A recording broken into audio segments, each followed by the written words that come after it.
Reporting to us live, we have our boss, our One News editor, Jovi Francisco, joining us from The Hague. Magandang umaga mula dito, madaling araw dyan. Okay, Jovi. Good morning, Gretchen. You attended the pro Duterte rally and also the presser a while ago that we played. First, tell us all about the situation or the atmosphere over at the pro Duterte rally. When you heard the Vice President refer to Ninoy Aquino Jr. and also when you heard Bayan Co play in the monitors, kamusta naman yung naging pagtanggap doon? Anong naging pakiramdam mo sa mga pangyayari? Okay. Para maiwasan ko sagutin yung tanong mo, puntahan ko muna yung una kong dinaluhan. Gretchen, I attended the press con of Attorney Conti, which was held earlier than about an hour before that park meet and greet with the Vice President. And there was, yung talk ko doon sa birthday surprise daw nila for former President Rodrigo Duterte this coming weekend. Well, hindi na nga yung surprise that they will be mobilizing. Hindi lang dito. Imbis na magpulong-pulong yung mga taga-Europa ng mga kababayan natin dito sa The Hague, hahayaan na doon sa mga lugar nila gawin yung mga pagtitipon-tipon at pagkondena doon sa mga naganap noong panahon ni dating Pangulong Rodrigo Duterte. Now, with regards to your question about the sounds, images, and even the sound bites about relating to what happened in the 1980s or 1986 specifically because of people power.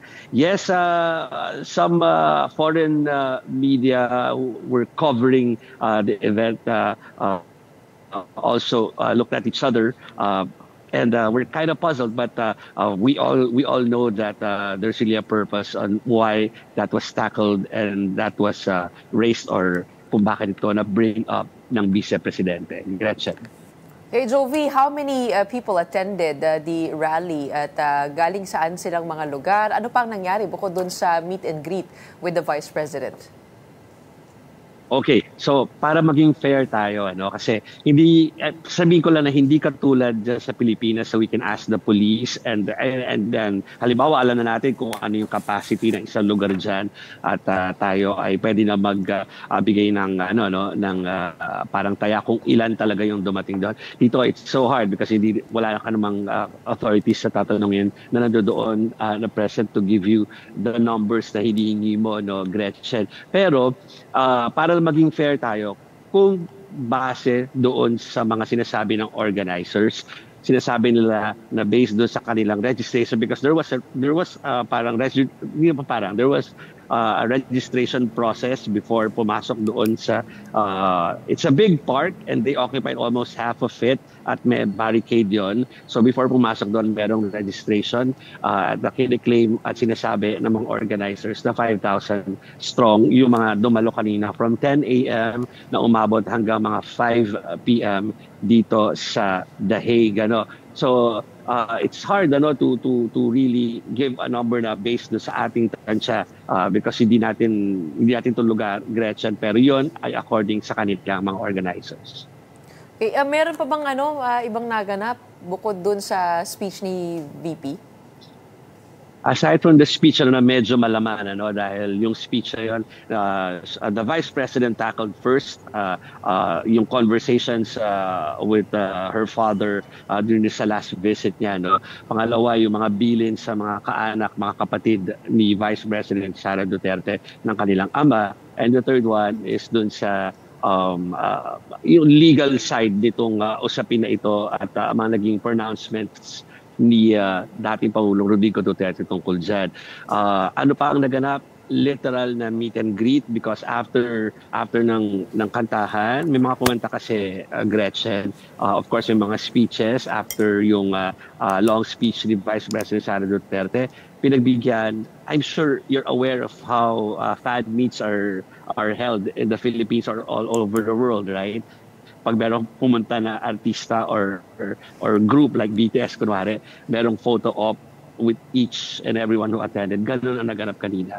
As in, pumila sila for a one-on-one picture taking with the Vice President. A former presidential spokesperson Harry Roque was not present. Do you have any word on where he was? So why was he not there? While Senator Robin Hood Padilla was entering the venue, it was announced by one of the hosts that nagpapabigay ng kanyang pagbati si former spokesperson Harry Roque, at pag hingi na po umani na hindi siya makakasama sa event kanina kasi nga alam naman natin kung nasaan siya ngayon bilang tugon do sa kanyang pag-apply dun sa sa pananatili niya dito sa the Netherlands. Gretchen. Okay, Jovi, nababalitaan natin that the legal team has been formed. There are 5 names and there is a Filipino lawyer on that list. Any word on who those names are? Of course, that was the number one question asked kay Vice President Sara Duterte kanina. Pero sinabi niya na ito ibibigay na lang niya yung announcement kay Attorney Nick Kaufman, at we will have an opportunity, you know that, Gretchen, that he will be visiting the penitentiary later at around 9:30.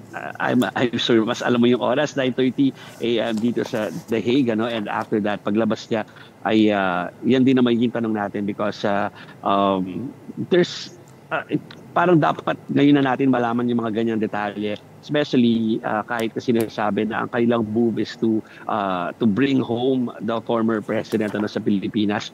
Umuusad yung proseso ng ICC because over the weekend sinabi na ng ICC, sinabihan na ng ICC ang PROSEC at saka ang defense panel ng mga deadlines April 4 and April 11 for submissions, and siyempre yung mga names nung mga witnesses ay ipepresent nila, and of course yung concern ng ICC kung dito sa mga witnesses ay ipepresent kung sila ay safe at kung paano poprotektahan yung kanilang safety habang gumugulong yung proseso. So tomorrow we should ask the attorney or the lead counsel for more details because kahit na sinasabing September 23 pa ito, gumugulong na yung mga requirements na hinihingi ng ICC, Gretchen.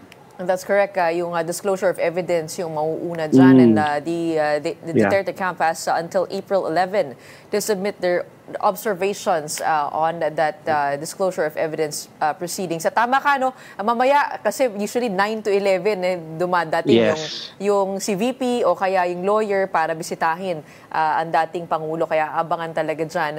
Speaking of abangan, meron ba silang na-announce na iba pang gathering? I mean, this coming March 28, lilinawin ko lang, I mean, is there something big that we should expect in the coming days or weeks? Well, we saw them singing happy birthday for the former president ng twice na kanina. Kasi ang tricky kasi dyan, it will not happen on a Saturday or Sunday, di ba, Gretchen? It will happen on Friday. At hindi natin alam kung makapunta pa yung mga grupo kanina dito sa The Hague, because we all know yung reality na nag-travel talaga, nag-day trip yung iba para makapunta dito doon sa kanilang pag-suporta sa meet and greet na yun. Pero we don't know kung Friday ba allowed na sila or nakapagpaalam na sila to leave yung kanilang work and come over here. So hindi natin alam kung sa Friday magaganap yung event nila or sa weekend ulit. Pero meron daw magaganap at ayaw lang nilang ibigay yung detalye, Gretchen. Pero ang alam natin, ang definite, ang meron na mga plano ay yung mga anti doon sa mga hindi gusto yung naging war on drugs ng dating Pangulo. At sila yung naghahanda na for Friday dahil meron silang birthday surprise. Habangan natin yan. Pero ito nga, as you mentioned, the anti-Duterte group or the pro-human rights group has been also trying to making their voices renounced there. Ano yung naging talagang naging call nila dun sa press conference nila kahapon? Ang call nila basically is ituloy yung pagpapaalala sa lahat ng hindi maganda mga kaganapan o pangyayari nung panahon na isinasagawa nga itong war on drugs ng Duterte administration noong mga panahon na yon. At nanawagan sila ng patuloy na pagsuporta at hindi na kailangan magsipagpunta dito sa The Hague para magpakita ng kanilang suporta doon sa anti-war on drugs or anti-Duterte sentiment nila. Gawin na yon sa bawat syudad kung saan sila nandoon, doon sila mag-organisa, Gretchen. Kay Jovi, bilang panghuli na lang, no? Ba't parang di ka nilalamig? Kasi hindi kasing lamig yun nandito ka. I mean, malamig pa din, pero hindi na single digit, at saka hindi na below at least 5 pababa ang weather, Gretchen. So okay lang siya. Mukhang in fact, ang init kanina. Ang init kanina sa rally. Mainit ang sikat ng araw. Napakaswerte mo. Alright, abangan namin ang mga report mo. Hanggang ka ba? March 28 ka ba dyan? Huwag ka sana magdilang ang hell. Gretchen na. Alright. Thank you so much. Matutulungin na natin ang ating boss. So thank you so much, One News Editor Jovi Francisco reporting to us live from The Hague in Netherlands.